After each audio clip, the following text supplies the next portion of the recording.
ಈ ಒಂದು ಸಮಾರಂಭದ ವ್ಯವಸ್ಥೆಯ ರಾಜ್ಯವಾಗಿರುವುದರಿಂದ ಈ ರಾಜ್ಯದ ಬಡವರ ಮುಖ್ಯಮಂತ್ರಿ ಹಾಗೂ ಸಂಘಟನೆಯಾಗಿರ್ತಕ್ಕಂಥ ಸನ್ಮಾನ್ಯ ಸಿದ್ದರಾಮಯ್ಯ ಅವರೇ, ವ್ಯವಸ್ಥೆಯ ರಾಜ್ಯವಾಗಿರ್ತಕ್ಕಂಥ ನಮ್ಮ ಪಕ್ಷದ ಎಲ್ಲ ಗಣ್ಯಮಾನ್ಯರು, ಇಲ್ಲಿ ಸೇರಿರ್ತಕ್ಕಂಥ ಆತ್ಮೀಯ ಹಿರಿಯರ ಅಗತ್ಯದಿಂದ ಸ್ನೇಹಿತರಿದ್ದರೆ, ವಿಶೇಷವಾಗಿರ್ತಕ್ಕಂಥ ಪತ್ರಿಕಾ ಹಾಗೂ ಮಾಧ್ಯಮದ ಸ್ನೇಹಿತರೆ, ತಮಗೆಲ್ಲ ತಿಳಿದಿದೆ, ನಾವು ಈ ಬಾರಿಯ ಲೋಕಸಭಾ ಚುನಾವಣೆ ಅಭ್ಯರ್ಥಿಯ ಪರವಾಗಿ, ನಮ್ಮ ಕಾಂಗ್ರೆಸ್ ಪಕ್ಷದ ಅಭ್ಯರ್ಥಿಯ ಪರವಾಗಿ ನಾವು ಮತಯಾಚನೆ ಬಂದಿದ್ದೇವೆ.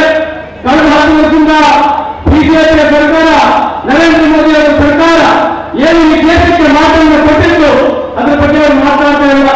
ಯಾವ ನರೇಂದ್ರ ಮೋದಿ ಸಾಹೇಬರು ಅಧಿಕಾರಕ್ಕೆ ಬರಕ್ಕೆ ಮುಂಚೆ ನನಗೆ ಅಧಿಕಾರ ತಳ್ಳಿ ಕೇವಲ ನಿಲಯದಲ್ಲಿ ನನಗೆ ಕಾನೂನು ತಳ್ಳಿ ಒಂದೇ ಕಂಪನಿಯನ್ನು ತಂದು ಇಡೀ ಭಾರತ ದೇಶದ ಬಡವರಿಗೆ 15 ಲಕ್ಷ ರೂಪಾಯಿ ಪ್ರತಿಯೊಂದು ತಳ್ಳಿರ್ತಕ್ಕಂಥ ನರೇಂದ್ರ ಮೋದಿ ಸಾಹೇಬರು ಅದರ ಬಗ್ಗೆ ಇವತ್ತು ಮಾತನಾಡ್ತಾ ಇಲ್ಲ. ಅದಕ್ಕೆ ನಾನು ನಿಮ್ಮಲ್ಲಿ ಮನವಿ ಮಾಡ್ತಿದ್ದೀನಿ, ನೀವು ಇರ್ತಕ್ಕಂಥ ಪ್ರತಿಯೊಬ್ಬರು ನೀವು ಬಿಜೆಪಿಯ ಮುಖಂಡರು ಮನೆಗೆ ಬಂದರೆ ಅತ್ಯಂತ ಪ್ರೀತಿ ವಿಶ್ವಾಸದಿಂದ ಸ್ವಾಗತ ಮಾಡಿ ನಿಮ್ಮ ಕೈಯಲ್ಲಿ ಪಾಸ್ಬುಕ್ ಇಡ್ಕೋಬೇಕು. ಏನಿರ್ಬೇಕು? ಪಾಸ್ಬುಕ್ ಇಟ್ಕೊಂಡು ಪ್ರಧಾನಮಂತ್ರಿಯವರು ನಮಗೆ 15 ಲಕ್ಷ ರೂಪಾಯಿ ಪ್ರತಿಯೊಂದು ಹೇಳಿದ್ರು. ಸಿದ್ದರಾಮಯ್ಯವರು ನಮ್ಮ ಅಕೌಂಟ್ಗೆ ದುಡ್ಡು ಹಾಕ್ತಾ ಇದ್ದಾರೆ, ನೀವು ದುಡ್ಡು ಹಾಕಿಲ್ಲ, ಇದು ನಮ್ಮ ಅಕೌಂಟ್ಗೆ 15 ಲಕ್ಷ ರೂಪಾಯಿ ದುಡ್ಡು ಹಾಕಿ ನೀವು ಅಕೌಂಟ್ ಕೇಳಬೇಕು, ಇದು ನಮ್ಮ ಅಕೌಂಟ್ಗಳಿಗೆ ಯಾವ ನರೇಂದ್ರ ಮೋದಿ ಅವರು ಅಧಿಕಾರ ತಂದ್ರೆ ರೈತರು ಸಾಲವನ್ನು ಮಾಡಬೇಕು ಅಂತ ಹೇಳಿದ್ರು. ಯಾವ ನರೇಂದ್ರ ಮೋದಿ ಸಾಹೇಬರು ಅಧಿಕಾರ ತಂದ್ರೆ ವರ್ಷಕ್ಕೆ 2 ಕೋಟಿ ಉದ್ಯೋಗವನ್ನು ಸೃಷ್ಟಿ ಮಾಡಬೇಕು ಅಂತ ಹೇಳಿದ್ರು. ಅಧಿಕಾರ ಬಂದ್ರೆ ರೈತರ ಆದಾಯವನ್ನು ದುಪ್ಪಟ್ಟು ಮಾಡಬೇಕು ಅಂತ ಹೇಳಿದ್ರು.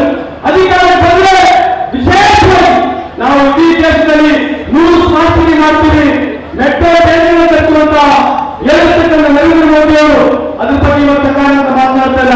ಇವತ್ತು ಮಾಡ್ತಾ ಇದ್ರೆ ಪಾಕಿಸ್ತಾನ, ಮುಸ್ಲಿಮರ, ರಾಮ ಮಂದಿರ ಇಂಥ ಒಂದು ಮಾತುಗಳಲ್ಲಿ ಇವತ್ತು ಜನರ ಮತವನ್ನು ಕೇಳಿ ಬರ್ತಾ ಇದ್ದಾರೆ. ನಾನು ಜಾಸ್ತಿ ಮಾತನಾಡಿ ಹೋಗಿಲ್ಲ.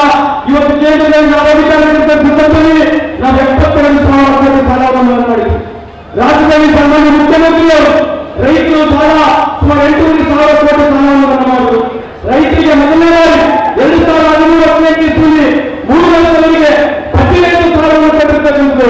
ಈ ಬಾರಿ ಸಹ 5 ಲಕ್ಷದವರೆಗೆ ಪ್ರತಿ ರೈತ ಸಾಲವನ್ನು ಕೊಟ್ಟಿರ್ತಕ್ಕಂಥ ಏಕೈಕ ಮುಖ್ಯಮಂತ್ರಿ ಇಡೀ ಭಾರತ ನ್ಯಾಯಾಲಯ ಅದನ್ನು ಹೆಗ್ಗಡದ ನಮ್ಮ ಸರ್ಕಾರ ಜಾಗೃತಿ ಇವತ್ತು ಅದಾನಿಯವರ ಆದಾಯ 2017 ಇಸ್ವಿಯಲ್ಲಿ $8 ಬಿಲಿಯನ್. ಇವತ್ತು ಅದಾನಿಯವರ ಆದಾಯ $130 ಬಿಲಿಯನ್ ಇದೆ. ಅಂದ್ರೆ $8 ಬಿಲಿಯನ್ ಅಂದ್ರೆ 64,000 ಕೋಟಿ. ಇವತ್ತು ಅದಾನಿಯವರ ಆದಾಯ 11 ಲಕ್ಷ ಕೋಟಿ ಇದೆ. ಬಂದ್ರೆ ಯಾಕಾಗಿ 11 ಲಕ್ಷ ಕೋಟಿ ಅಂತಂದ್ರೆ ಈ ದೇಶದ ಪೋರ್ಟ್ಗಳಂದ್ರೆ ಏರ್ಪೋರ್ಟ್ಗಳಂದ್ರೆ ಇನ್ಫ್ರಾಸ್ಟ್ರಕ್ಚರ್ ಕಂಪನಿಗಳು ಕಾಂಟ್ರಾಕ್ಟ್ ಅವರಿಗೆ ಸುಮಾರು 450 ಬಿಲಿಯನ್ ಟನ್ನಿನ ಕೋಟಿ ಕೊಟ್ಟಾಗಿದೆ. ನೋಡಿ, ಅಲ್ಲಿ ನರೇಂದ್ರ ಮೋದಿ ಅವರು 11 ಲಕ್ಷ ಕೋಟಿ ಒಬ್ಬ ಉದ್ಯಮಿದಾರರು ಮಾಡಿಕೊಡ್ತಾ ಇದ್ದಾರೆ. ನಮ್ಮ ಮುಖ್ಯಮಂತ್ರಿ ಸನ್ಮಾನ್ಯ ಸಿದ್ದರಾಮಯ್ಯ ಅವರು ವರ್ಷಕ್ಕೆ 60,000 ಕೋಟಿ ವಿಶೇಷವಾಗಿ ಕರ್ನಾಟಕ ರಾಜ್ಯದ ಪಕ್ಷದಿಂದ ದುಡ್ಡು ವರ್ಷಕ್ಕೆ 50,000 ಕೋಟಿ ಇದೆ. 5 ವರ್ಷಕ್ಕೆ 3 ಲಕ್ಷ ಕೋಟಿ. 5 ವರ್ಷಕ್ಕೆ ಸನ್ಮಾನ್ಯ ಸಿದ್ದರಾಮಯ್ಯ ಅವರು 3 ಲಕ್ಷ ಕೋಟಿ ದುಡ್ಡಾಗಿದ್ದಾರೆ. ನರೇಂದ್ರ ಮೋದಿ ಅವರು ಕೇವಲ 10 ವರ್ಷದಲ್ಲಿ ಅದಾನಿ ಅವರಿಗೆ 11 ಲಕ್ಷ ಮಾಡಿಕೊಟ್ಟಿದ್ದಾರೆ. ಅದಕ್ಕೆ ನಾವೇನು ವಿಶೇಷ ಕಾಯಿಗಳು ಹೆಣ್ಮಕ್ಳು ಏನ್ ಮಾಡಬೇಕು? ಏನ್ ಮಾಡಬೇಕು? ಏನ್ ಮಾಡಬೇಕು? 3 ಲಕ್ಷ ಕೋಟಿ ಕೊಡ್ಬೇಕಂತ ಇವರು ದೇಶದಲ್ಲಿ ಯಾವುದೇ ಮುಖ್ಯಮಂತ್ರಿ ಇದ್ದಾರೆ. ಅದು ಹೇಗೆ ನಮ್ಮ ಸಿದ್ದರಾಮಯ್ಯ ಅದಕ್ಕೆಲ್ಲರೂ ಎಲ್ಲ ಹೇಳಿದೆ. ಮುಖ್ಯಮಂತ್ರಿ ಸಿದ್ದರಾಮಯ್ಯ ಅವ್ರನ್ನ ಹೆಂಗೇ ಮಾಡಿ ಸರ್ಕಾರ ಉಳಿಸಬೇಕು, ಸಿದ್ದರಾಮಯ್ಯ ಅವರ ಸರ್ಕಾರವನ್ನು ಕಿತ್ತುವರಿಸಬೇಕಂತ ಹೇಳಿ ಬಿಜೆಪಿಯವರು ಸತತವಾಗಿ ಕಳೆದ 1 ವರ್ಷದಿಂದ ಪ್ರಯತ್ನ ಮಾಡ್ತಾರೆ. ಅದಕ್ಕೆ ಇನ್ನೇನು ನೋಡೋದಿಲ್ಲ. ಇವತ್ತು ದಿನಕ್ಕೆ 35 ಲಕ್ಷ ಹೆಣ್ಣು ಉಚಿತವಾಗಿ ಬಸ್ಸಲ್ಲಿ ಪ್ರಯಾಣ ಮಾಡ್ತಾ ಇದ್ದಾರೆ. ಇಲ್ಲಿವರೆಗೆ ನಮ್ಮ ಸರ್ಕಾರ ಬಂದಿಲ್ಲ, ಸನ್ಮಾನ್ಯ ಸಿದ್ದರಾಮಯ್ಯ ಸರ್ಕಾರ ಬಂದಿಲ್ಲ 195 ಕೋಟಿ ಹೆಣ್ಣು ಉಚಿತವಾಗಿ ಕರ್ನಾಟಕ ರಾಜ್ಯದಲ್ಲಿ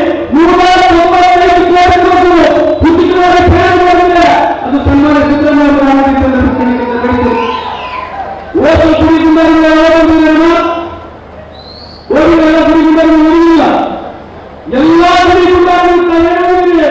ಕೇರಳಕ್ಕೆ ಬೇರೆ ಸಿದ್ದರಾಮಯ್ಯ ಇಡೀ ಕರ್ನಾಟಕ ರಾಜ್ಯದಲ್ಲಿ ಕನಿಷ್ಠ ಪಕ್ಷ 25 ಸೀಟು ಅವರ ನೇತೃತ್ವದಲ್ಲಿ ಕಾಂಗ್ರೆಸ್ ನೇತೃತ್ವದ ಕೆಲಸ ತಾವು ದೇವರಿಗೆ ಮನೆ ಮಾಡಬೇಕು. ನಾನು ಜಾಸ್ತಿ ಮಾತನಾಡೋದಿಲ್ಲ, ಇನ್ನ ಬಹಳ ಮಾತನಾಡಬಹುದು. ಅದರ ವಿಶೇಷವಾಗಿ ವಿನೋದಿಸಿದ್ದೇವೆ. ನಮ್ಮ ಪಕ್ಷವನ್ನು ಗುರುತಿಸಿ ಒಬ್ಬ ಕಾಂಗ್ರೆಸ್ ಪಕ್ಷದ ಯುವ ನಾಯಕರಾಗಿ ಈ ಬಾರಿ ಅವರಿಗೆ ಟಿಕೆಟ್ ಅನ್ನು ಕೊಟ್ಟಿದೆ. ಅದು ಸಾಮಾನ್ಯ ವಿನೋದ ಸುದ್ದಿ ಅಲ್ಲ, ಅದು ಮೈ ತಗಿರೋದು. ಯಾರು ಮೋದಿ ಅವರು ಸುಳ್ಳು ಹೇಳಿ ಮತ್ತವರಿಗೆ ಕೇಳ್ತಾ ಇದ್ದಾರೆ. ಮೋದಿಜಿ आपको जिक्र करते हैं, झूठ बोलना बस करो, झूठ बोलना बस करो, क्योंकि सबको ऊपर जाना है. मोदी जी झूठ मत बोलो, खुदा के पास जाना है, ना हाथी है ना घोड़ा है, वहां पहले नहीं जाना है. दयमाಡಿ ನರೇಂದ್ರ ಮೋದಿ ಸಾಹೇಬರೇ, ಎಲ್ಲರೂ ಜಯಲಲಿತನ ಹೋಗಬೇಕಾಗುತ್ತೆ. ಸುಳ್ಳು ಹೇಳೋದು ದಯವಿಟ್ಟು ನಿಲ್ಲಿಸಿ. ಅಲ್ಲಿ ಹೋದಾಗ ಕುದುರೆ ಮುಂದೆ ಆಗಲಿಲ್ಲ, ಬರೇ ಕಾಲ ಹೋಗಬೇಕು. ನರೇಂದ್ರ ಮೋದಿ ಅವರು ಇಡೀ ದೇಶಕ್ಕೆ ಸುಳ್ಳು ಹೇಳಿ ಮತವನ್ನು ಕೇಳ್ತಿದ್ದಾರೆ.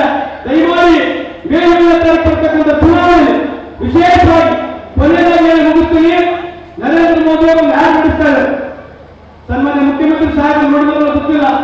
ಆ ಆ್ಯಡ್ ಏನಿದೆ ಅಂತಂದ್ರೆ ಪಾಪ ಪಾಪ ನರೇಂದ್ರ ಮೋದಿ ಸಾಹೇಬ್ ವಾರವಾಗಿ ಪಾಪ ಅಂತ ಅಂದ್ರೆ ನರೇಂದ್ರ ಮೋದಿ ಅವರು ಯುಕ್ರೇನ್ ರಷ್ಯಾ ವಾರ ನಿಲ್ಲಿಸ್ತೀವಿ ಅಂತ ಹೇಳ್ತಾ ಇದ್ದಾರೆ.